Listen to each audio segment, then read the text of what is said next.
திடீர்னு ஆர்கானிக் மாறணும்னு சொல்லிட்டு மாறின விளைவு தான் வந்து இலங்கையில் பொருளாதார வீழ்ச்சி இருக்குது. தமிழ்நாட்டில் ஏன் இவ்வளோ கேன்சர் வருதுன்னு நீங்கள் நினைக்கிறீங்க? நீங்கள் அந்த களைக்கொல்லி அடிக்கிற போது it causes direct cancer to the ஹியூமன்னு சொல்கிறாரு. ஏன்னா புழு விழுந்துருச்சுன்னா விவசாயம் நினைப்பான் கொஞ்சம் டோசேஜ் அதிகம் கொடு, புழுவை சாவடி, காய் தப்பிக்கும். காய் தப்பிக்கலைன்னா வாங்கின கடனுக்கு கொண்டு போய் கொடுக்க முடியாது. இதுதான் விவசாய நிலை.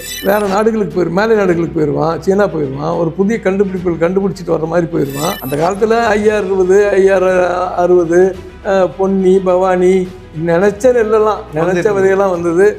ஒரு நெடுந்தாள் தானியம் இருந்தது, குறுகிய தாள் தானியம் இருந்தது. ஐயா வணக்கம். வணக்கம்ங்க ஐயா. இன்றைக்கி அக்டோபர் 17 முதல் புரட்சி, கம்யூனிஸ்ட் புரட்சி. அதை பற்றி ஒரு சிறு நினைவு கூறல். இன்று ஒரு அருமையான நாள். அக்டோபர் 17 ஒரு புரட்சிகரமான நாள்.